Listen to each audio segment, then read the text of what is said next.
Bien, vamos a hablar ahora entonces sobre lahares.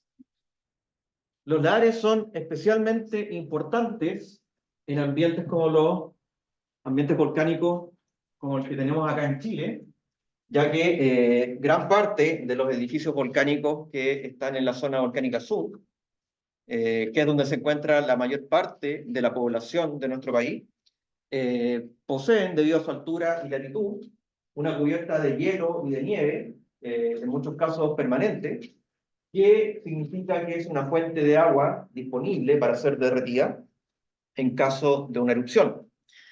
Entonces, muchas de las erupciones históricas que han ocurrido en nuestro país, sobre todo de los volcanes más activos, como el Yaima, el Villarrica, en la mayor destrucción ha sido causada justamente por estos flujos laháricos, ¿ya? Lahar es una palabra indonesia que equivale a hablar de un aluvión volcánico, ¿ya? Los lahares son básicamente aluviones, pero que tienen un origen volcánico. El comportamiento físico es básicamente el mismo. Un lahar, entonces, ahí, lo podemos definir básicamente como un flujo gravitacional compuesto por agua y sedimentos volcánicos que se desplazan por la ladera de un volcán. Flujo gravitacional, agua, sedimentos volcánicos que se desplaza por la ladera de un volcán. Fíjense que en la definición que les acabo de dar no está la palabra erupción, ya que un lahar puede ocurrir durante una erupción, pero también puede ocurrir durante periodos de quietud, ¿ya?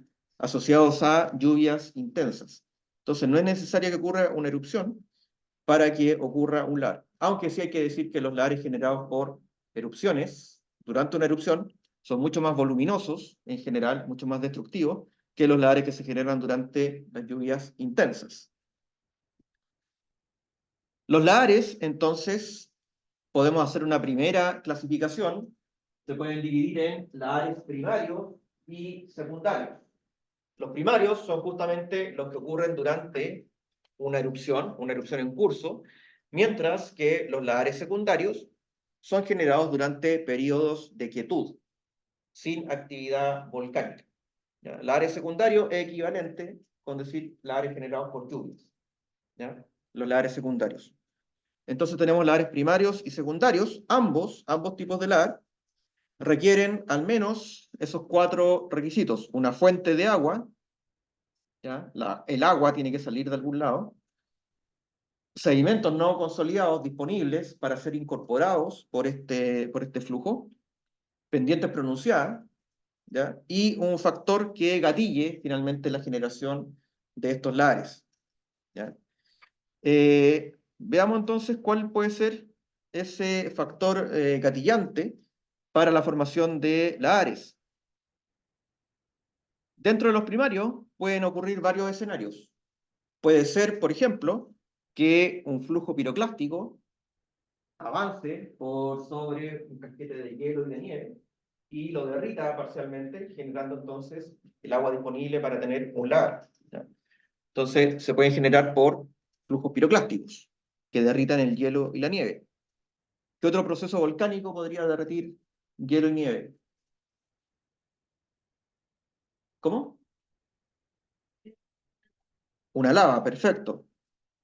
Efectivamente, la lava también puede generar entonces derretimiento y generar lahares. Por ejemplo, volcán Villarrica. Esa imagen, ¿verdad? Se las mostré también el otro día. Ahí estamos viendo los lahares del 71 en el cauce del Chayupén. Ahí se ve la lava que vimos también en terreno, esta de color negro. Y ahí estamos viendo justamente la erupción. Ahora bien, no siempre que se generen flujos de lava se va a generar un lahar. Por ejemplo, aquí estamos viendo una imagen, esta de la izquierda, de la erupción de 1984-85, en que se formaron flujos de lava, pero con una tasa eruptiva mucho menor que los de 1971. Entonces, como la tasa eruptiva era mucho menor, la cantidad de masa de lava que está entrando en contacto con el hielo y la nieve va siendo mucho más lenta, derrite nieve y hielo, efectivamente, pero a una tasa muchísimo más lenta. Por lo tanto, en la erupción del 84, solamente se registró un aumento en el caudal de los ríos que nacían del volcán Villarrica o que estaban siendo afectados por las lavas, pero no alcanzaron a tener el volumen y el caudal suficiente para generar un lago, solamente aumentó el cauce, el caudal de los ríos. La del 71 sí generó lares, porque la tasa eruptiva fue muchísimo más alta. ¿Cuánto? La del 84 tuvo tasas eruptivas del orden de 10 a 15, 10, 20 metros cúbicos por segundo, la lava, durante la erupción. 10 a 20 metros cúbicos por segundo.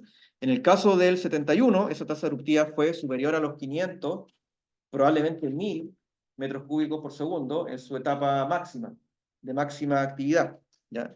Entonces, probablemente tiene que ser una tasa eruptiva superior a 20, 50 metros cúbicos por segundo para que se puedan generar lares. En otro caso, solamente va a ocurrir un derretimiento mucho más lento de esa agua disponible, ¿ya?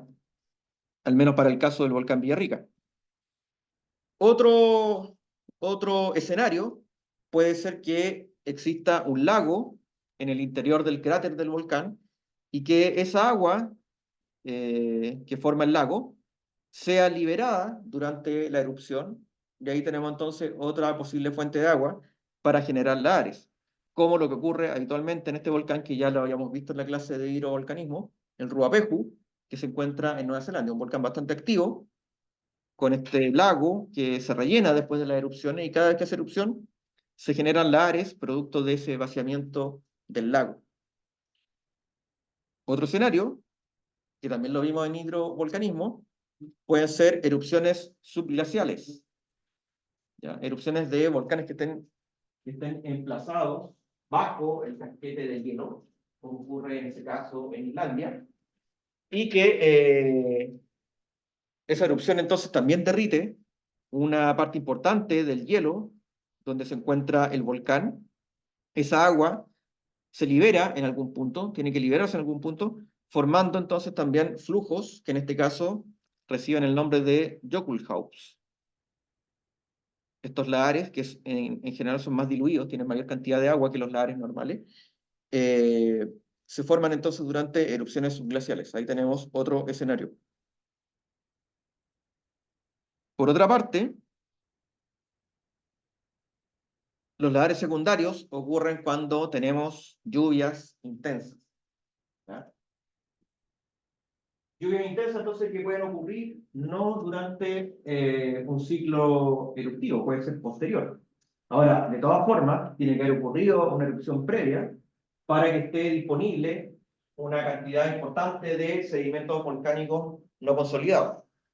Por ejemplo, en el caso del Pinatubo, 1991, acuérdense que fueron emitidos 5 kilómetros cúbicos de magma, que quedaron en forma de flujos piroclásticos y caídas.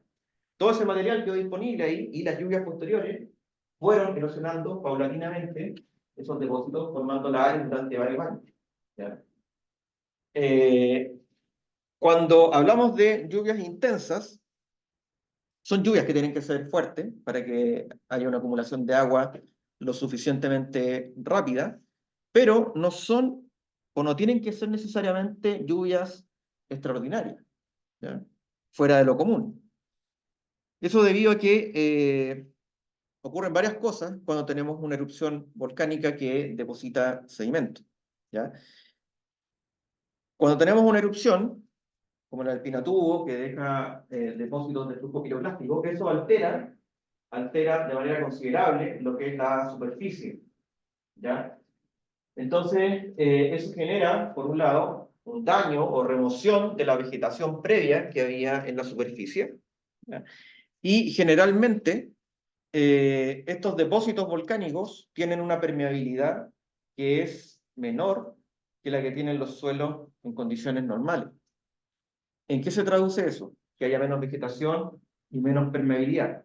Bueno, ustedes saben que cuando hay una lluvia, en general el 80-90% de toda esa agua percola la superficie y pasa a formar parte de las aguas subterráneas. Solamente un 10-20% del agua que cae queda como agua escorrentía en superficie, ¿no? Pero cuando hay una alteración de la superficie por depósitos depósitos volcánicos, esa razón se puede ver invertida, ¿ya? Y en este caso, un 80-90% del agua va a quedar en superficie. Entonces, para una misma lluvia, que en condiciones normales iba a percolar y no iba a causar perturbaciones, en el caso de que hayan depósitos volcánicos recientes, puede quedar una producción mucho más alta de toda esa agua en superficie, como agua escorrentía. Y esa agua entonces va a erosionar, va a incorporar el material no consolidado, formando entonces lahares. Por eso es que les decía que no es necesario que las lluvias sean extraordinarias, fuera de lo común. Tienen que ser fuertes, sí, pero pueden ser perfectamente dentro de lo normal para una cierta zona. Un poco lo que estamos viendo acá. Y estamos viendo justamente el esquema de lo que pasó en 1991 en el Pinatubo. Entonces, por un lado los valles quedaron rellenos con flujos piroclásticos, caída también de tefra en las partes más altas, aparte también de algunas oleadas, etcétera.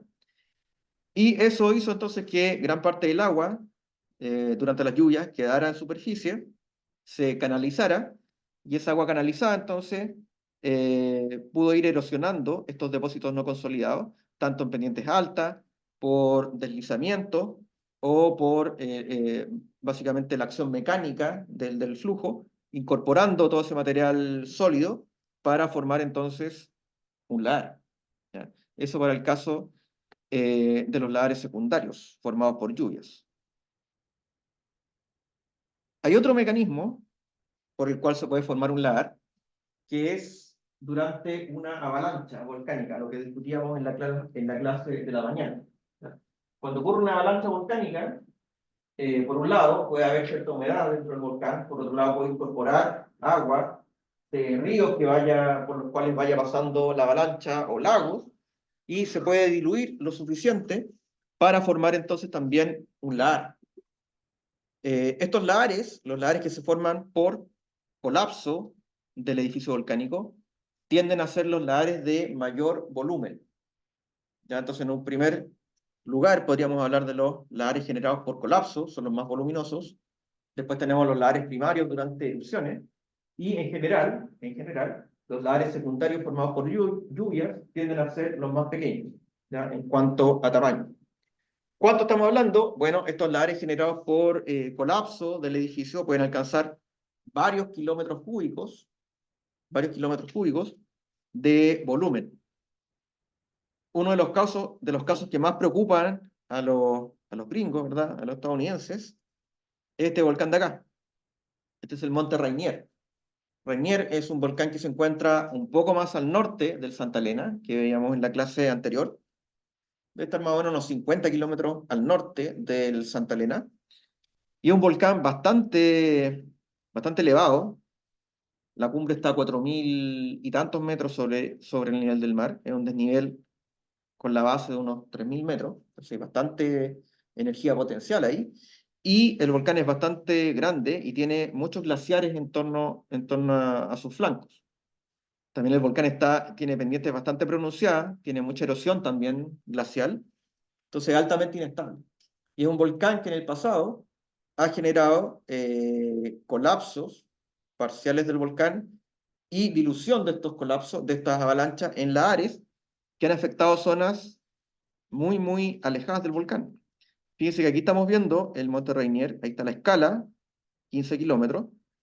Esta es una de las últimas avalanchas y lahares que se generaron en el Monte Rainier. Y ahí estamos viendo la extensión que tienen los depósitos de esta avalancha lahar, ¿ya? Llegando a distancias del orden de 60-70 kilómetros de distancia. Todas estas planicies que se encuentran ahí a los pies del Rainier son zonas extremadamente peligrosas en caso de que se produzca un colapso parcial de este volcán de acá. Veamos algunas características. Los lahares pueden ser bastante rápidos, pueden tener velocidades que dependen obviamente de la distancia que nos encontremos con la fuente, la pendiente del terreno, pero estamos hablando de velocidades que pueden alcanzar o superar los 100 kilómetros por hora. ¿Ya? Velocidades típicas van entre 30 a 100 kilómetros por hora. La descarga o caudal fíjense, puede ir desde caudales bastante pequeños, 100 metros cúbicos por segundo, hasta más de 1.000.000 de metros cúbicos por segundo. Pongamos eso en contexto. Por ejemplo, ¿cuál es el caudal del Mapocho? Bueno, varía bastante entre el verano y el invierno. Más o menos promedio, ¿alguien sabe? ¿El río Maipo? Caudal.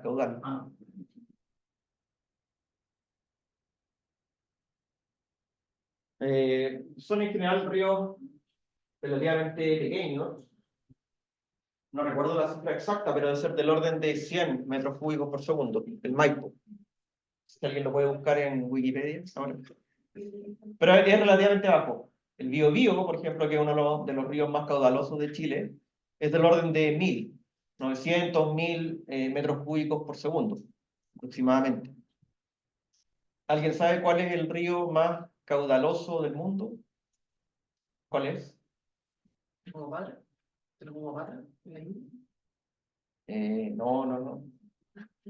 Muy rebuscado. ¿Cuál es el río más famoso? El Amazonas. El Amazonas. ¿Cuál? El Nilo. Debe ser uno de los... No, pero el Amazonas es muchísimo. ¿Cuánto era el...? 92 metros por segundo. 92 metros cúbicos por segundo. Ya, para darle, casi 100. El Amazonas es el río más caudaloso del mundo. ¿Alguien sabe qué caudal tiene el Amazonas? Sí. Correcto. 200.000 metros cúbicos por segundo. Es tan caudaloso que el puro río Amazonas representa cerca del 20% del caudal de todos los ríos del mundo. O sea, si juntamos el caudal de todos los ríos del mundo hoy en día, van a sumar más o menos 1.000.000 de metros cúbicos por segundo. El Amazonas, el 20%, 200.000 metros cúbicos por segundo. Bueno, los caudales de los lares más voluminosos pueden alcanzar una cifra de ese orden, 1.000.000 de metros cúbicos por segundo. O sea, pueden ser eventos extremadamente voluminosos. Los volúmenes también son bastante variables, pueden ser muy pequeños, del orden de 1.000 metros cúbicos por segundo, o sea, es extremadamente pequeño, y pueden alcanzar hasta del orden de 5 kilómetros cúbicos, en el caso de que estemos hablando de estos lares generados por avalanchas, por colapsos del edificio volcánico, ¿ya? Ahí para tener en mente algunos números. Aquí estamos viendo una recopilación de datos. Fíjense que en estos gráficos estamos viendo distancia desde la fuente y tiempo. Estamos viendo gráficos distancia versus tiempo para distintos lares. Fíjense, aquí estamos hablando de flujos extremadamente grandes, más de 1.000.000 de metros cúbicos por segundo. Y por ejemplo, en este caso, fíjense que recorren del orden de 25 kilómetros en 15 minutos. ¿Cuánto sería eso? 25 por 4, 100, más o menos 100 kilómetros por hora. De ese orden. Flujos intermedios, ¿verdad? 300 kilómetros en 20 horas. Ya, eso son como 30 kilómetros por hora, más o menos. 30, 40.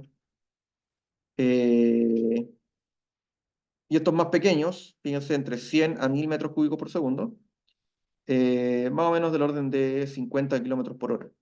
¿Ya? Entonces también hay una correlación entre el tamaño, caudal y velocidad que tienen estos flujos. Aquí en este gráfico, bueno, esto es lo mismo, es un poco un resumen del cuadro anterior.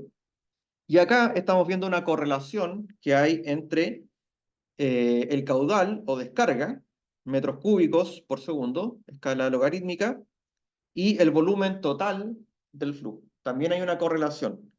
Es decir, a mayor volumen, los flujos habitualmente tienen un mayor caudal. ¿Ya?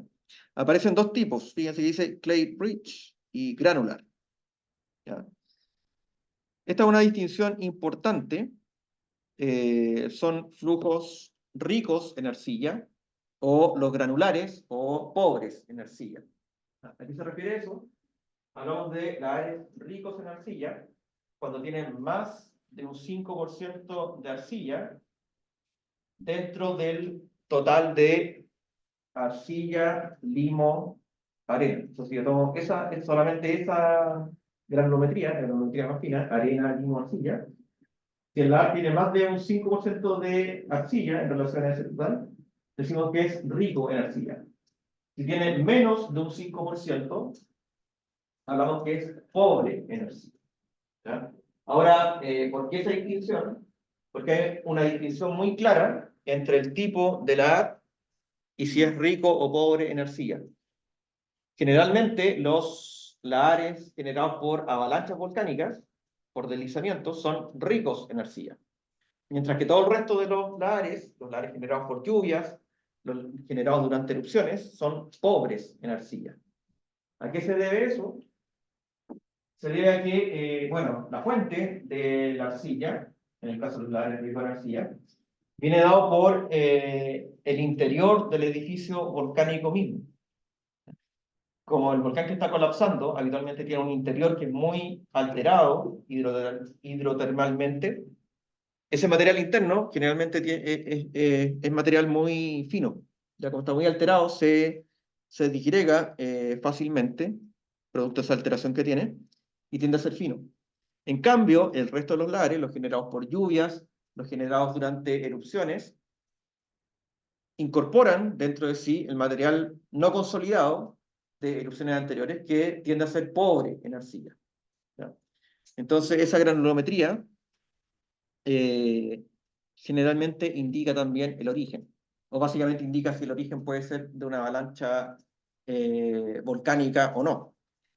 Y en general tienen un comportamiento distinto. Cuando son ricos en arcilla, esa mezcla de material muy fino y el agua forma una matriz que le da una cierta cohesión, ¿ya? Una cohesión mayor a esa matriz, que puede, por ejemplo, suspender dentro de sí a bloques de gran tamaño. Entonces, cuando hablamos de lahares generados por colapso, lahares ricos en arcilla o lahares cohesivos, nos estamos refiriendo a lo mismo. Ya sea cohesivo, rico en arcilla, colapso, es básicamente lo mismo, está asociado. O cuando hablamos de flujos pobres en arcilla, no cohesivos, o como dice ahí, granulares, son el otro tipo de lahares. Ya son más o menos equivalentes esos términos. Bueno, y ahí están las correlaciones que hay entonces entre el caudal y el volumen que tiene el lahar. Entonces hay una correlación bastante clara entre volumen y caudal para los lahares, con fórmulas distintas dependiendo si es un flujo granular o si es un flujo rico en arcilla.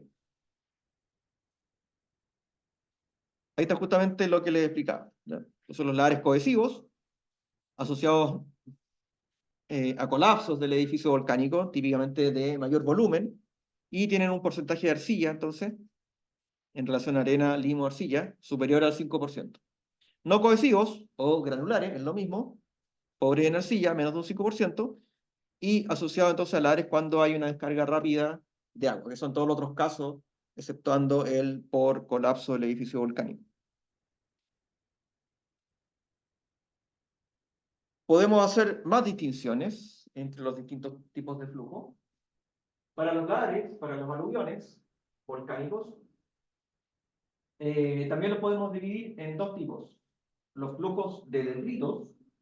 Los flujos de detritos corresponden a aquellos flujos que tienen más de un 50 o 60% de material sólido en relación al agua. En ese caso, entonces hablamos de un flujo de detritos. Estos flujos de detritos, en general, dejan un depósito pobre en estructuras sedimentarias, tienen un comportamiento entre laminar y turbulento. Fíjense que aquí en esta fotografía se ve que tiene una cierta turbulencia el flujo, sobre todo en la parte, en el frente de avance del lahar.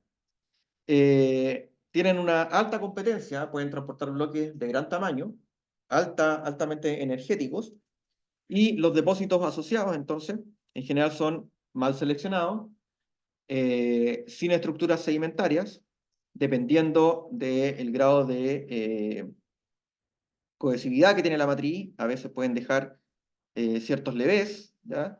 y muchas veces la parte central del canal, como veíamos en algunos lares del volcán Villarrica, eso es erosionado muchas veces por el mismo flujo, la parte posterior del flujo, y quedan solamente digamos, los afloramientos laterales, formando estos levés en el depósito resultante.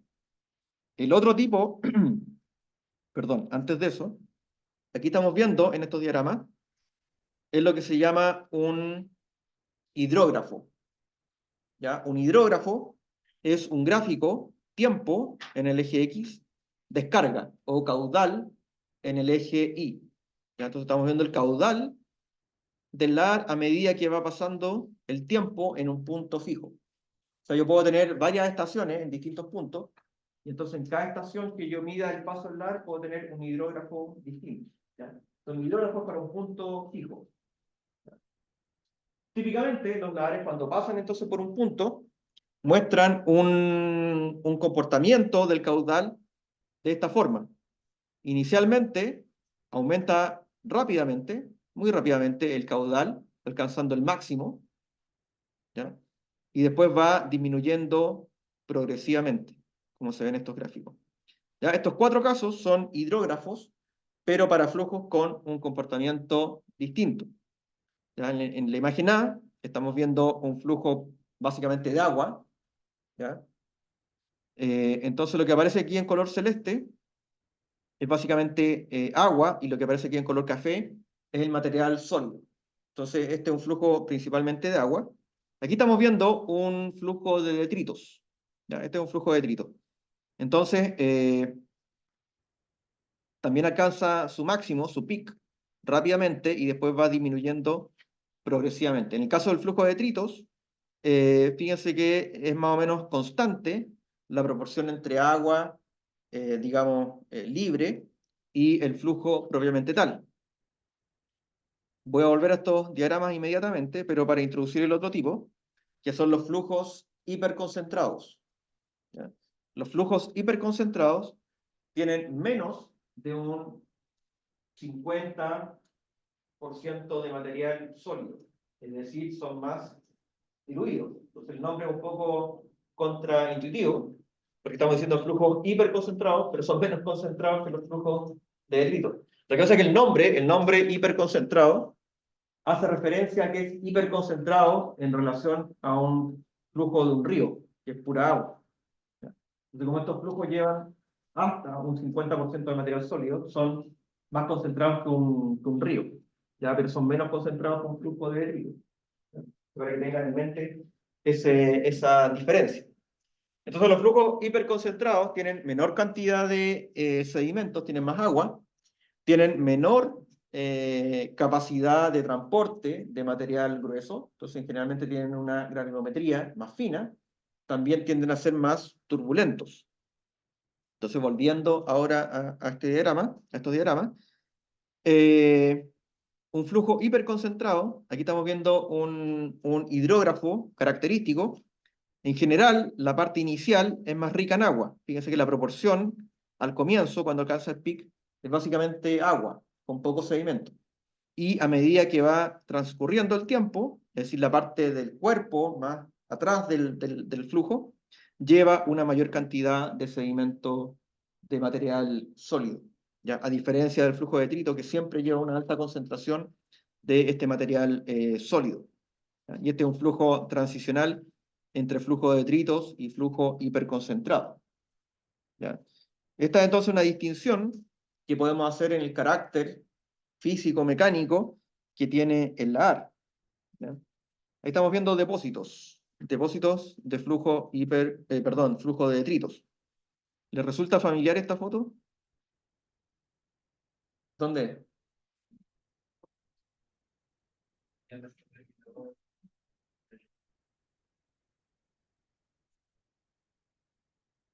Después del mirador de la lava. Sí, efectivamente.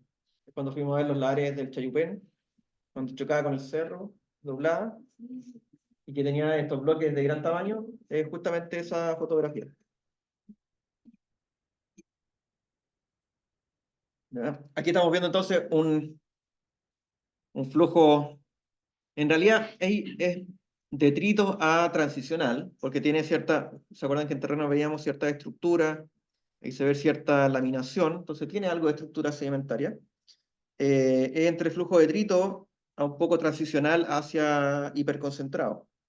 Aquí estamos viendo otro flujo de detrito, en este caso de un lahar cohesivo, ya con una matriz rica en arcilla, en que generalmente ahí la existencia de estructura sedimentaria es prácticamente nula. ¿Ya? Es un depósito absolutamente macizo en ese caso. Ahí estamos viendo algunas imágenes. Fíjense que en este caso el depósito es mucho más fino, también con mayor presencia de estructuras sedimentarias, laminación en este caso. Aquí hay una especie de laminación más ondulada por ahí. Y fíjense que la granulometría también es muchísimo más fina. En este caso estamos hablando de un flujo hiperconcentrado. Ahí estamos viendo otras imágenes de distintas partes del mundo, de algunos lahares. Los lahares, los depósitos que están acá, este que se ve aquí, este otro, son depósitos de flujo de detrito rico en arcilla, cohesivo, ¿ya? Sin estructura. Y muchas veces estos lahares cohesivos también pueden dejar una superficie algo ondulosa que recuerdan un poco a los hammocks que veíamos en los depósitos de avalancha. ¿Ya? Recuerden que estos cohesivos, bueno, justamente provienen de avalanchas volcánicas. Así que tampoco es de extrañar que puedan tener algunas estructuras que hagan recordar a estos depósitos digamos, de avalancha. Las imágenes de acá estamos viendo depósitos de flujos de detritos, pero granulares o pobres en arcilla. ¿Sí? No sé si ha visto ya cerca del Ramalco por Chimoramil sobre Fusi, que es no sé si alguien se ubica, pero hay un depósito que parece mucho más y que tiene una marca muy fuerte de como puede decir. Sí, pues en la cuenca aquí del Mapocho y del Maipo, sobre todo cercano a la cordillera, hay depósitos de aluviones, o sea, que ocurren. Acuérdate, ustedes todavía no nacían, en 1990 fue el 91 o el 93. Creo que fue creo que fue el 91, que hubo aluviones ahí en San Ramón. Pero los últimos aluviones importantes. Sí, pues son depósitos aluvionales. Y recuerda, los lahares son aluviones volcánicos, pero por lo que tienen la misma estructura, la misma apariencia, solamente que compuestos por sedimentos volcánicos. Pero son básicamente aluviones. ¿Ya? Ahí estamos viendo entonces un esquema también, desde depósitos más bien de flujo de detrito hacia depósitos de flujo hiperconcentrado. Podemos tener variaciones tanto laterales, en que la mayor energía va concentrada en el canal, en donde se depositan también los clastes de mayor tamaño, mientras que las fases laterales son más diluidas, menos energéticas y tienen un carácter más bien hiperconcentrado.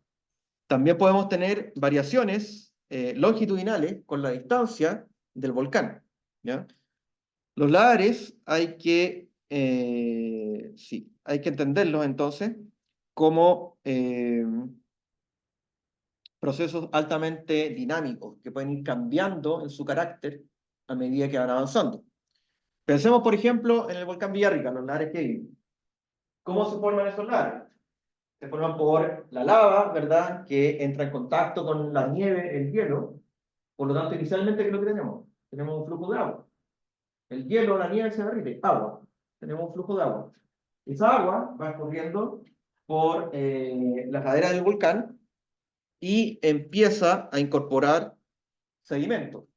Por lo tanto, hay una transformación de flujo de agua, primero a flujo hiperconcentrado, y si alcanza la cantidad suficiente de material sólido, flujo de detritos. Ya, o sea, sufrió una transformación a flujo de detritos. ¿Qué pasa después? El ar sigue avanzando, llega a las zonas más planas, comienza a depositar el material más grueso, que necesita más energía para ser transportado. Por lo tanto, empieza a perder su carga sólida y se puede entonces diluir y nuevamente convertirse en un flujo hiperconcentrado. ¿Ya? Entonces podemos tener múltiples transformaciones del flujo en un único flujo a medida que va avanzando, dependiendo del origen que tenga, ¿ya? Del origen que tenga, y las cantidades de agua y sedimentos que hayan disponibles. Se me olvidó mencionar también que, por ejemplo, un flujo piroclástico a veces también puede convertirse en lavar. Si el flujo piroclástico va avanzando por un río, por ejemplo, va incorporando agua, se puede convertir en lavar. Eso ocurrió, por ejemplo, en el volcán Calbuco, en el sur de Chile, ¿ya? En que en Calbuco son habituales los flujos de bloque y ceniza por el colapso de domos de lava, y avanzan por los ríos, van incorporando agua y se convierten en lahares, ¿ya? Con la particularidad que son lahares calientes, de alta temperatura, a diferencia, por ejemplo, de los del Villarrica, Yaima, que son lahares más bien fríos, ¿ya? Y de hecho, estos lahares del Calbuco generalmente tienen un carácter mixto. Muchas veces se pueden encontrar troncos, por ejemplo, semi-carbonizados, ¿ya? Porque tienen una temperatura elevada, pero no lo suficiente para carbonizar totalmente la vegetación, los carboniza parcialmente.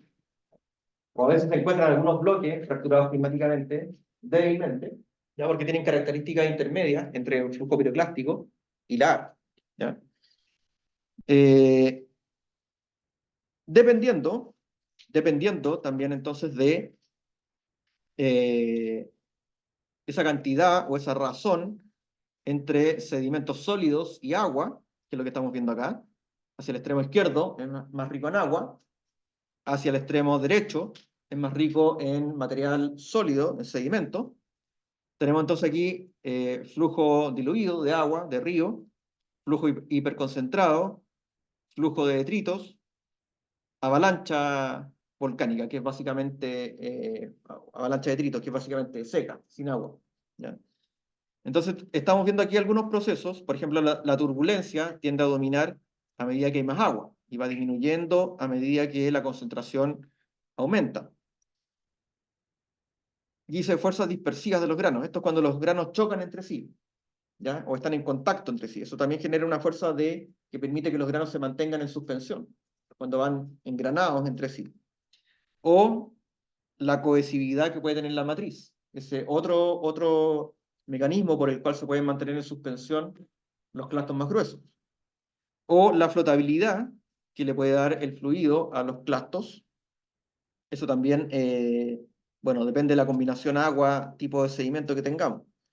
Entonces, la turbulencia, por ejemplo, domina en los flujos diluidos o los hiperconcentrados. Las fuerzas dispersivas y la cohesividad de la matriz tienden a dominar más bien en los flujos de detritos o las avalanchas volcánicas. Y la flotabilidad es algo intermedio, principalmente en los flujos hiperconcentrados, ¿ya? Y estamos viendo los tipos de depósitos que quedan asociados a cada uno de estos tipos. Otra cosa interesante es el proceso o los procesos de erosión y deposición que ocurren durante un flujo lahárico, ¿ya? Habitualmente, y es verdad, eh, uno tiende a pensar, y efectivamente lo que ocurre, que a mayor pendiente, en las fases más proximales el ar tiene una alta energía y va depositando, perdón, va erosionando. Erosiona la superficie por la cual avanza. Mientras que las zonas más planas, más distales, donde el flujo pierde energía, tiende más bien a depositar, ¿verdad? Eso es lo que se piensa habitualmente. Bueno, este es un estudio interesante que hicieron en el 2010, en que analizaron un lahar que se generó en el Ruapehu, en Nueva Zelanda, y lo que hicieron fue que, bueno, tenían un modelo de elevación digital previo a la erupción, de alta resolución, y después de la erupción hicieron otro modelo de elevación digital, ¿ya? Uno pre y post erupción. Entonces compararon los dos, los restaron, para ver la diferencia, y ver entonces en qué zonas erosionó y en qué zonas depositó el material, ¿ya? Esta es la zona en la cual estudiaron, analizaron el flujo. y ahí estamos viendo los resultados. Ahí se ve, esta zona es la misma que se ve acá, ¿ya? Entonces fíjense que ahí hay unos colores azules y rojos. Los colores rojos es donde erosionó, o sea, donde hay una pérdida de superficie, la superficie disminuyó, erosión. Y las zonas azules es donde aumentó el terreno, o sea, hubo deposición, ¿ya? Lo que hicieron los autores es que dividieron el cauce en varias secciones, en 62 secciones, y vieron qué dominaba, si dominaba la erosión o la deposición. Entonces, si dominaba la erosión, le asignaban un color rojo a cada sección. Si dominaba la deposición, le pusieron un color azul. Entonces, en las etapas, en las zonas más proximales, dominaba el color rojo, o sea, dominaba la erosión. Aquí hay una zona intermedia en que se van alternando el azul y el rojo, y aquí en esta zona domina más la deposición, pero después aquí también de nuevo domina la erosión. Entonces, en el fondo es bastante complejo. Fíjense que hay aquí algunas zonas, por ejemplo, este cuadro B o A que está indicado acá, ahí está el zoom. Entonces, es muy, muy variable. Fíjense que aquí, por ejemplo, claro, domina la erosión en esta zona, pero aquí hay una zona en el medio del cauce en que hubo deposición de material, ¿ya? También si hay una curva, se ve afectado. Fíjense que aquí en la parte externa de la curva, ahí domina la erosión, probablemente la velocidad era mayor en la parte externa de la curva, mientras que en la parte interna hubo deposición de material. Entonces puede ser bastante complejo los patrones de deposición y erosión, aunque hay una cierta tendencia a que la erosión va disminuyendo a medida que el lar va bajando y empieza a predominar la deposición. Eso también tiene implicancias, porque fíjense entonces que el volumen que tiene el lar es variable. El volumen no es constante. Antes veíamos ese diagrama que se veía volumen del lar versus caudal. Claro, es una estimación del volumen, ¿verdad? Basado en los depósitos. ¿Cuál fue el depósito total que dejó el lar? Pero el volumen es algo dinámico, que va cambiando a medida que el lar va avanzando. Y la erosión puede ser muy, muy importante en el aumento que va a tener este volumen. Veamos algunos ejemplos. Tal vez el caso más dramático, más famoso, fue lo que ocurrió en 1985 en el volcán Nevado del Ruiz. El Nevado del Ruiz es un volcán que se encuentra en Colombia, y a pesar de que, bueno, Colombia está bastante cercano al Ecuador, o sea, una latitud baja, de todas formas el volcán tiene un casquete de hielo y de nieve, ya que es un volcán que tiene más de 5.000 metros de altitud sobre el nivel del mar, por lo tanto, sí tiene la capacidad de almacenar agua en estado sólido, ¿ya? En 1985, entonces, el volcán comenzó un nuevo ciclo eruptivo, se reactivó. La erupción no fue inmediata, sino que, al igual que lo que hablábamos en el Santa Elena, comenzó con signos de actividad, comenzó con algunas explosiones menores, ¿ya? Hasta que ocurrió una erupción que fue relativamente menor. No fue una erupción demasiado grande la que causó el lahar más destructivo. Fue una erupción subliniana, o casi subliniana, ¿ya? Relativamente pequeña comparada con otras erupciones, pero fue lo suficientemente grande para derretir hielo, producto del avance de flujos piroclásticos por sobre este casquete de hielo. Durante la erupción, o sea, perdón, durante la crisis, eh, los geólogos colombianos ahí recibieron la ayuda de parte de los geólogos del Servicio Geológico estadounidense. Después de la erupción del Santa Elena en 1980, este servicio geológico de los Estados Unidos creó una unidad de ayuda a países en vía de desarrollo para ayudarlos durante crisis volcánicas, ¿ya? Fueron ahí durante la erupción del Nevado del Ruiz. Vinieron de hecho a Chile durante la crisis del Chaitén, en el 2008. También hubo bastante ayuda estadounidense ahí, para estudiar científicamente la erupción. Entonces, los geólogos colombianos, con ayuda de los geólogos estadounidenses, hicieron un mapa de peligro, que es el que estamos viendo acá, previo a la erupción. Ahí está el Nevado del Ruiz, esta es la escala, 15 kilómetros, y estos eran los peligros que representaron. Este color que se ve acá era el peligro asociado a los flujos de lava. Este de acá, este otro café, era el peligro más alto para flujos piroclásticos. El círculo amarillo también era un peligro moderado de ocurrencia de flujos piroclásticos. Estas líneas que se ven acá era la probable dirección que iban a tener los piroclastos en caso de que se formara una nube, una columna convectiva durante una erupción. ¿Ya? Y lo que se ve en color gris, era el peligro asociado al Ares. ¿Ya? Al Ares. Fíjense que el peligro asociado al Ares puede estar bastante alejado o puede llegar a distancias bastante alejadas del centro volcánico mismo. Fíjense la escala, ahí 15 kilómetros. Aquí el peligro está representado a más de 60 kilómetros de distancia del volcán.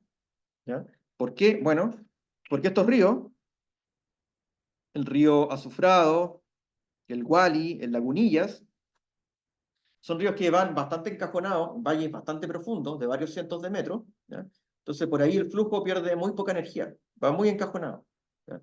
Hasta que llega a las zonas más planas, más abiertas, en que ahí el flujo se dispersa y va perdiendo su energía. ¿Ya? Entonces, estaba identificado el peligro que podía ser más afectado por las Ares. Y fíjense que aquí se encontraba la ciudad de Armero. ¿Ya? La ciudad de Armero era una ciudad de aproximadamente 25.000 habitantes que se encontraba construida sobre depósitos láricos anteriores.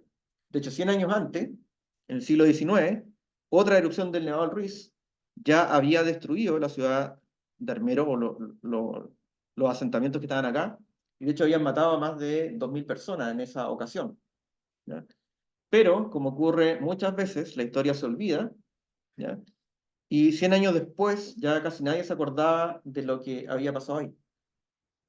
Bueno, la tragedia fue que existía el conocimiento de que Armero podía ser afectado por la Ares, pero no se llevaron a cabo las medidas de mitigación necesarias. No hubo evacuación, ahí hubo una falta de comunicación entre los científicos, las autoridades y la población civil. ¿Ya? Entonces no se hizo ninguna evacuación de Armero.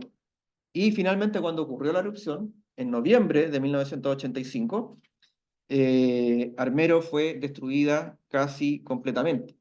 El alcance que tuvieron los lares es lo que está marcado aquí con color rojo. O sea, lo gris era lo que estaba previsto, máximo que podía ocurrir. Lo que efectivamente ocurrió fue lo que está en color rojo, es decir, ocurrió un área menor a lo que se preveía que podía ocurrir. ¿Ya? Bueno, veamos un poco lo que ocurrió. En el Nevado del Ruiz, entonces, ocurrió el derretimiento del hielo y la nieve por flujos piroclásticos, esencialmente. No solamente por la alta temperatura que tienen estos flujos, también es una erosión mecánica, producto de la turbulencia, el momentum que llevan los flujos piroclásticos, que también van desmembrando el casquete de hielo y lo van incorporando. ¿Ya?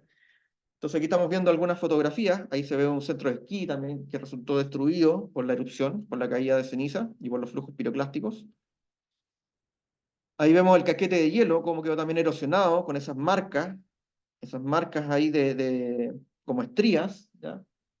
Producto del paso de los flujos piroclásticos.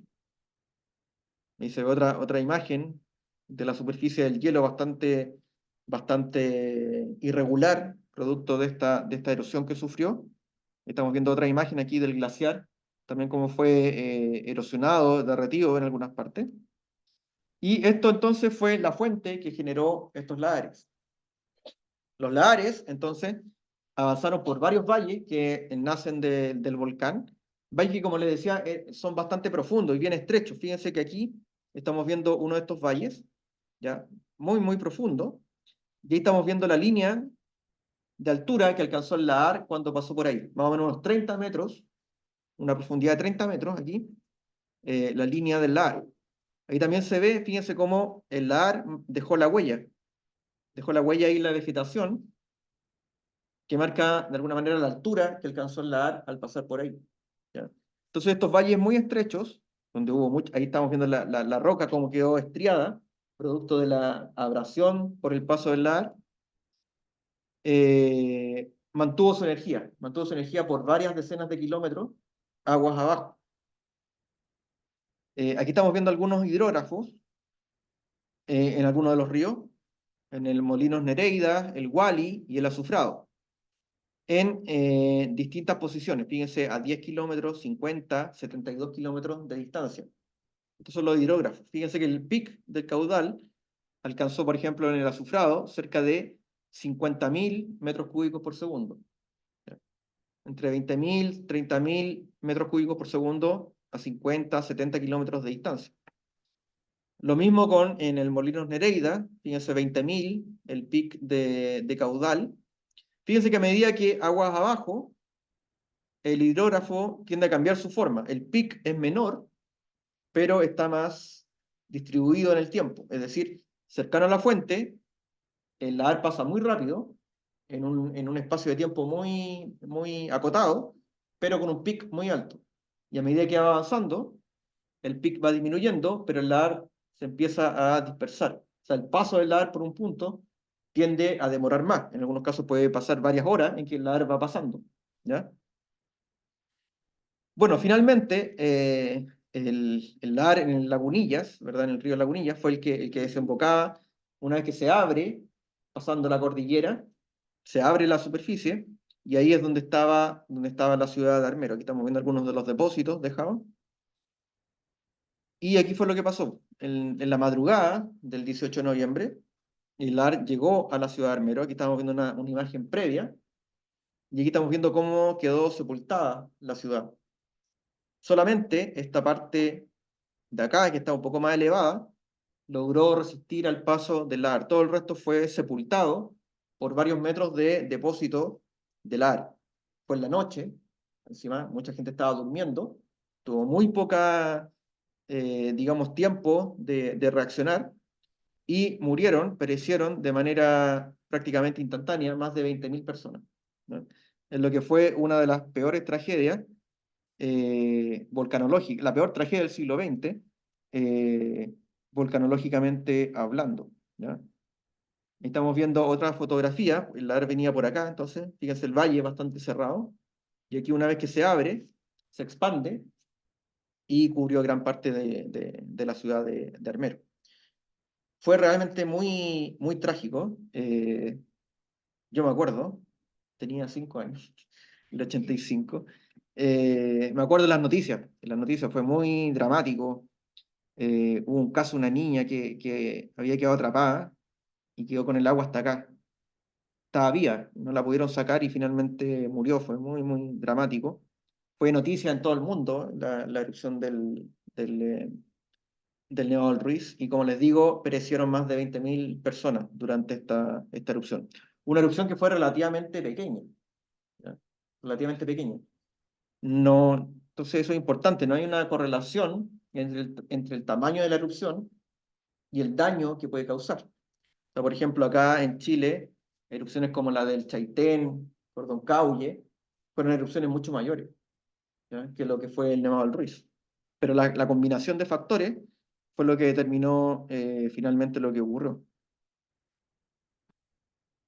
Otro ejemplo, bueno, Santa Elena. Santa Elena, la erupción de 1980, tuvo prácticamente de todo. Fue avalancha, blast, erupción subcliniana, flujo piroclástico, lahares. Bueno, y después hasta el 86, domo. Los lahares, en este caso, en el Santa Elena, se produjeron tanto, por una parte, por una dilución de la avalancha que estaba avanzando por el río Turtle, creo que se llamaba, y en otros ríos también se generaron lahares producto de flujos piroclásticos que siguieron a la avalancha que ocurrió en la mañana del 18 de mayo. ¿Ya? En este caso, fíjense ahí la capacidad de transporte que tienen estos lahares, y se está llevando una casa. Troncos también, los troncos que fueron arrancados de cuajo por el blast, fueron incorporados después por los lahares. Ahí estamos viendo el mapa nuevamente. Esta era la avalancha, lo amarillo era el blast, y lo que se ve aquí en color café son los lahares que se generaron a lo largo de varios de los ríos que nacen del Santa Elena, justamente. ¿Ya? Muchos de estos lahares, formados por flujos piroclásticos, como los que estamos viendo acá. Estos depósitos negros aquí son de flujo piroclástico, que después también se diluían en lahares al incorporar agua a medida que iban avanzando. ¿Ya? Y también se estudiaron mucho las transiciones, fíjense que cercanos a la fuente son depósitos principalmente de flujos de detritos, que a medida que el lahar transcurría aguas abajo, se fue transformando en un flujo hiperconcentrado. Fíjense ahí las estructuras sedimentarias, principalmente laminación paralela en ese caso, que marcan el carácter más hiperconcentrado de estos lahares. Ahí se ve flujo de detritos, transición, hiperconcentrado. Los hiperconcentrados tienen una mejor selección y una granulometría más pequeña. Pinatubo, otra erupción que tuvo muchos procesos que ya hemos visto. Como les decía, esta erupción, que fue una de las grandes erupciones del siglo XX, modificó la topografía de manera considerable, sobre todo por la deposición de los flujos piroclásticos. Esta imagen que se la mostré anteriormente marca aquí el antes de la erupción y el después, en que este valle queda totalmente sepultado por la acumulación de material del flujo piroclástico. Flujo piroclástico no soldado, no consolidado. Por lo tanto, cuando posteriormente vinieron las lluvias, se empezaron a formar lahares. Bueno, durante la misma erupción ya se empezaron a formar los lahares, porque al mismo momento que estaba ocurriendo la erupción, iba pasando un tifón por la zona, un huracán. Ahí estamos viendo la trayectoria del huracán que pasó, y ahí está el monte Pinatubo. ¿Ya? De hecho, por eso no hay fotos de la fase principal de la erupción. Esta fotografía de acá fue el 12 de junio, 3 días antes de la gran erupción, son las erupciones previas que están ocurriendo. ¿Ya? Hay unas erupciones subplinianas antes de la gran erupción del 15 de junio. Entonces los lahares se empezaron a formar prácticamente de manera inmediata, posterior a la deposición de todos estos flujos piroclásticos. Fíjense, ahí estamos viendo algunos valles.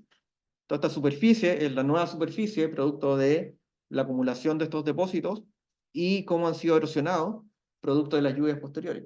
En este caso, los lahares se generaron varios años, por lo menos hasta unos 10 años después de la erupción, se siguieron generando lahares cada vez que llegaba la época del monzón, que es la época de las lluvias más intensas, en esta zona.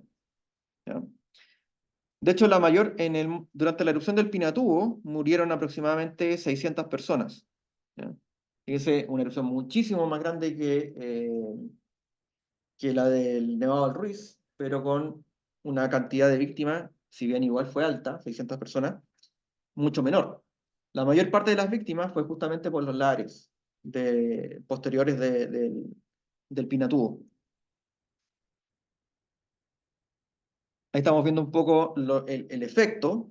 Aquí está la caldera del Pinatubo que se generó durante la erupción. Todo esto era verde antes de la erupción del 91. Toda esta zona de acá, de color gris, son los depósitos de flujo piroclástico. Y todos estos ríos que nacen del Pinatubo, fíjense que se ven de ese color café, también son depósitos de los lahares generados en los años posteriores, ¿ya? En el caso del Pinatubo. Ahí estamos viendo algunos de los efectos, varias villas sepultadas casi por completo, fíjense ahí quedó solamente el techo arriba, en este caso, ahí se ven también otros poblados bastante inundados. Y aquí estamos viendo algunos hidrógrafos de estos lahares. Fíjense que, en este caso, el pic máximo de caudal fue del orden de 1000 metros cúbicos por segundo o 2000 metros cúbicos por segundo. ¿Ya? Bastante menor a lo que fue, por ejemplo, en Nevado del Ruiz. En Nevado del Ruiz teníamos pic de 50.000, 20.000 metros cúbicos por segundo. Acá estamos hablando de pics de 1000, 2000, o sea, un orden de magnitud al menos menor. ¿Ya? Y esto que estamos hablando de una de las grandes erupciones del siglo XX y una zona que es extremadamente lluviosa. Es una zona tropical, aquí hay selva tropical, entonces son lluvias bien intensas, pero mucha lluvia, mucho material no consolidado, y sin embargo los lahares, como son generados por lluvia, son mucho menores en cuanto a caudal y volumen que los lahares generados por causas primarias durante una erupción misma. ¿Ya? Entonces los lahares por lluvias son bastante más pequeños que los lahares generados por la liberación súbita de agua. Ahí estamos viendo otras imágenes. Fíjense, ahí se ve cómo la superficie es erosionada. Estamos viendo como las cabeceras que se han erosionado, producto de las lluvias, y que van incorporando entonces el material. Y aquí hay un puente cortado, se ve, y algunos de los efectos, fíjense estas vías sepultadas también, por la deposición de todo este material lahárico. Villarrica, entonces aquí tenemos también ejemplos de lahares generados eh, por derretimiento de hielo y nieve, en este caso por flujos de lava. ¿Ya? Villarrica tiene un glaciar en la parte este del edificio volcánico bien importante, aparte del hielo y nieve que tiene en las laderas principales. ¿Ya? Todos los cauces, el Turbio, Pedregoso, San Jonseco, Molco, Correntoso, Chayupén, son avenidas potenciales entonces de lahares en el caso de una erupción, como ha ocurrido históricamente. ¿Ya? Estamos viendo algunas fotografías de la erupción del 71. Entonces, que ya les dije que la última gran erupción del Villarrica, ya que la del 84 y la del 2015 fueron bastante menores en cuanto a volumen e intensidad. La lava entonces aquí derritió el hielo, generando lahares prácticamente por todos los cauces del Villarrica. Ahí estamos viendo, por ejemplo, cómo transportó estos bloques de granito de varias toneladas de peso. Ahí la destrucción que causó en el sector de Chayupén, por donde andábamos nosotros en terreno. Y ahí atrás se ve el volcán, después de la erupción. En el caso del Villarrica, aquí estamos viendo en esta tabla algunas estimaciones. Villarrica, acá, 71, en el Chayupén. Por ejemplo, caudales del orden de 10.000, 14.000, 20.000 metros cúbicos por segundo. O sea, son caudales similares a los de, por ejemplo, el Nevado del Ruiz en 1985. Similares también a los del Santa Elena de 1980, 10.000, 20.000 metros cúbicos por segundo. O sea, estábamos hablando de lahares del mismo orden de magnitud. Ahí vemos algunas fotografías, de cuando estaba más joven yo también. El mismo sector que vimos en terreno. Flujos de detritos, principalmente aquí depósitos un poco más transicionales con algunas estructuras. Esta es la apariencia típica que tienen los lahares también en la superficie bastante plana, ya a diferencia de los depósitos de avalancha, que son más irregulares, y las partes más distales, que son muchísimo más finas. O sea, también hay una transición de flujo de detrito a flujos más bien hiperconcentrados en las partes más distales, a unos 20 kilómetros de distancia desde el volcán, en que va mejorando la selección y disminuyendo también el tamaño máximo de los clastos.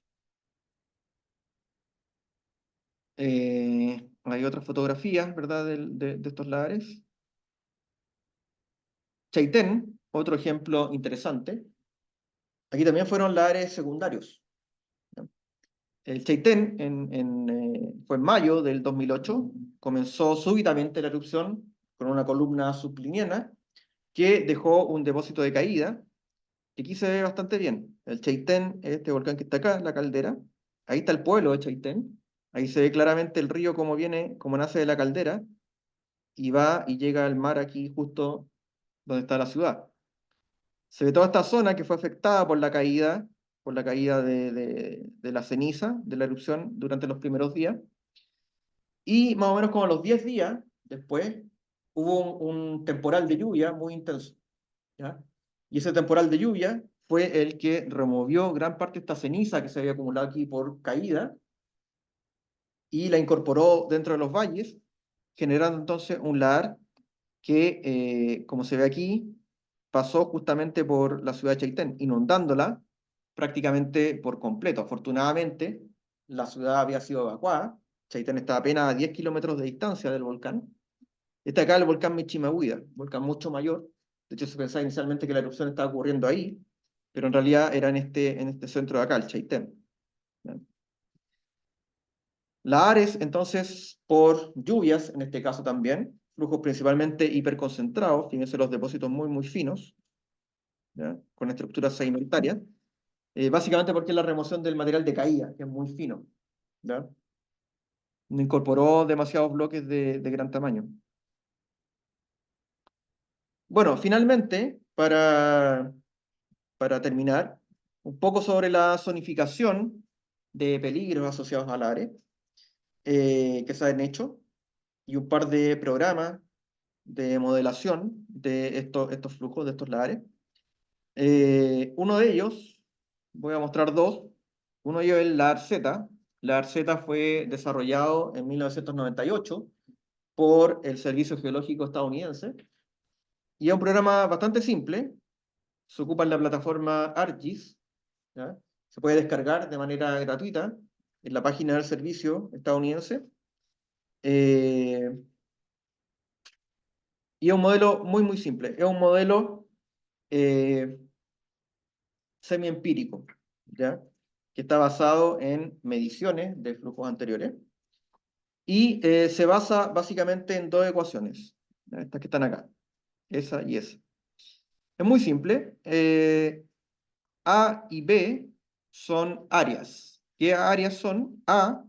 Perdón, A es el área transversal, ¿ya? Esta área que está aquí, ¿ya? De color gris, o sea, el área perpendicular al flujo, área transversal. Mientras que B es el área planimétrica, es decir, el área que cubre, el área total que cubrió el A visto en planta, ¿ya? Entonces, A, el área transversal, como el perfil, B, el área planimétrica. Entonces, estos autores recopilaron muchos datos de la área, que es lo que estamos viendo acá. Entonces, aquí estamos viendo, por ejemplo, la sección transversal A versus el volumen total del área, ¿ya? Entonces, hicieron una regresión con los datos y establecieron entonces esta ecuación de acá. Entonces que el área depende de esta constante, 0,05, por el volumen del lar elevado a 2/3, ¿ya? Simplemente eso. Y esta ecuación de acá es lo mismo, pero para el área planimétrica, B. También juntaron muchos datos de distintas erupciones y otros flujos de detritos, lo plotearon versus el volumen, y también hicieron el mejor ajuste, y llegaron a esta ecuación de acá. B igual a 200 por el volumen elevado a 2/3. Entonces, con esas dos ecuaciones pueden dibujar, bueno, se hace de manera automatizada en un programa, se puede hacer a mano también, pero está automatizado ahí entonces en ArcGIS, con esas dos ecuaciones, yo necesito solamente dos cosas, necesito un modelo de elevación digital y necesito el volumen del lago. Esos son mis dos únicos datos de entrada. Y con esos datos de entrada, puedo construir entonces el área de inundación, ¿ya? Y aquí estamos viendo un ejemplo en el volcán Villarrica, que lo utilizamos. Entonces, por ejemplo, lo que se ve de color rojo es el resultado del LAR Z utilizando un volumen de 5 millones de metros cúbicos. El naranjo era de 10 millones, el amarillo era de 20 millones, el verde era de 50 millones y el azul era de 100 millones de metros cúbicos, ¿ya? Porque uno, bueno, si quiere ver más o menos el peligro, tiene que manejar un rango. Yo no puedo manejar un volumen único, porque la erupción puede ser pequeña, puede ser grande, puede ocurrir en verano, puede ocurrir en invierno, hay distinta cantidad de agua. Entonces manejo un rango. Entonces, desde los lares más pequeños a los más grandes que se puedan generar. Entonces, claro, los más pequeños son más, es más probable, hay más probabilidad de que ocurra un lar pequeño que uno muy grande. Entonces, los más pequeños representarían el área, el peligro más alto, más probable de que ocurra. Mientras que los lares más grandes tienen una menor recurrencia, es menos probable que ocurra. Entonces uno generalmente presenta los datos así, manejando un rango variable de volúmenes para establecer el alcance que van a tener entonces dependiendo de ese volumen que yo le estoy dando de entrada. Entonces la ARZ es un modelo semiempírico, no es físico, no está basado en las ecuaciones de movimiento, de momentum, ni de nada, solamente empírico, basado en datos que relacionan el área planimétrica y el área transversal versus el volumen que tiene el área.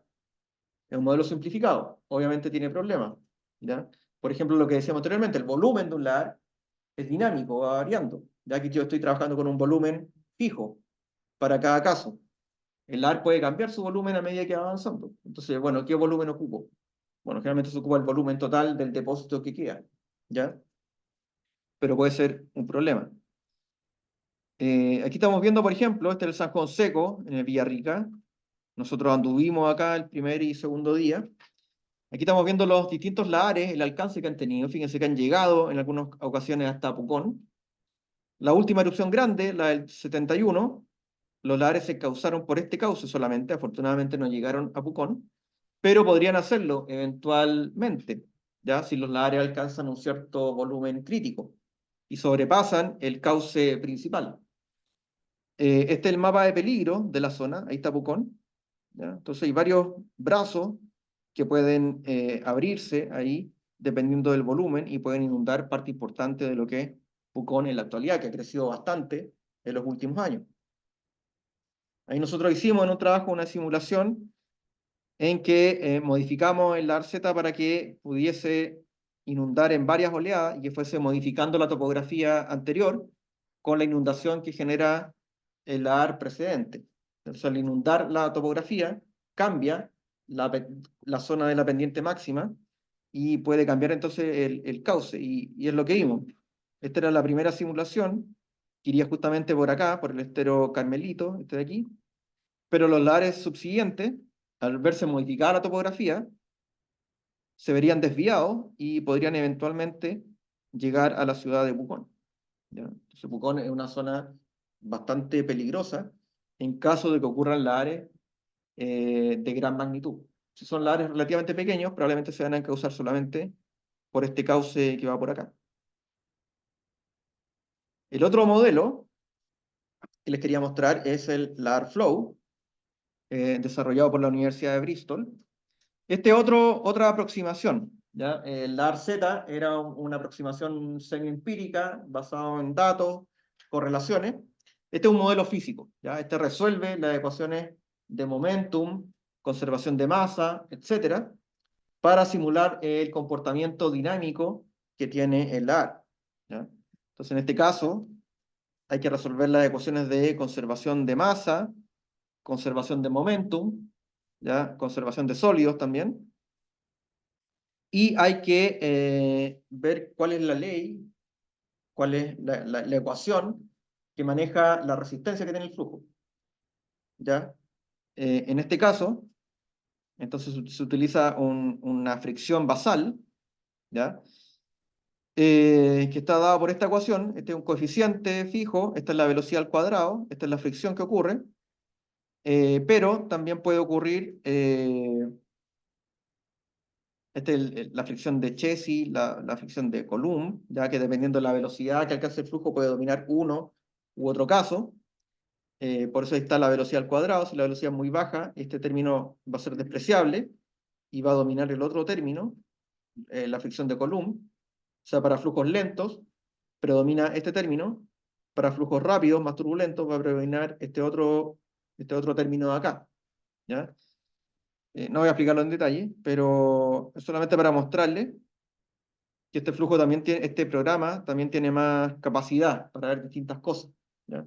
El programa incorpora erosión. De hecho, aquí se está viendo una simulación con erosión y sin erosión, ¿ya? Entonces, sin erosión, el volumen total es mucho menor, porque no incorpora material. Entonces, fíjense que aquí la extensión máxima llegó hasta ahí, que es acá. En cambio, con erosión, la distancia se triplica más o menos de alcance, ¿ya? Entonces, la erosión puede ser muy importante para la incorporación y el aumento del volumen del LAR. Ya, a diferencia del LAR-Z, el LAR-Z ve solamente área de inundación. Este LAR Flow puede calcular las velocidades que alcanza el flujo, el momentum que lleva, la altura de la ola, cuánto material erosiona, la cantidad de sólidos versus agua que lleva, es mucho más completo, ¿ya? Pero requiere mayores recursos computacionales. Pero está en línea. Si ustedes lo quieren ocupar, lo pueden hacer. A ver si los voy a mostrar, a ver si me carga. Con eso terminamos. Si se meten a LARFlow, esa es la página, www.larflow.bristol.ac.uk. Tienen que registrarse, es gratuito. Hacen el login ahí. Y se corre todo en línea. Ya no hay que bajar ningún programa. El modelo lo corren los servidores, esa fue la última simulación, no sé por qué quedó así. Tiene el modelo incorporado, el SRTM, el modelo de elevación digital. Ahí uno le pone los parámetros del flujo, el coeficiente de Chesi, de fricción, etcétera, la topografía, y puede modelar los resultados. Y ahí le entrega la profundidad del flujo, la velocidad, la concentración de sólido. Acá está la densidad del flujo, y este era el cambio de elevación, si erosiona o deposita. Entonces es un programa mucho más completo. ¿Ya? Es gratuito y lo pueden utilizar de manera bastante rápida. ¿Ya? Ok, así que con eso terminamos esta unidad.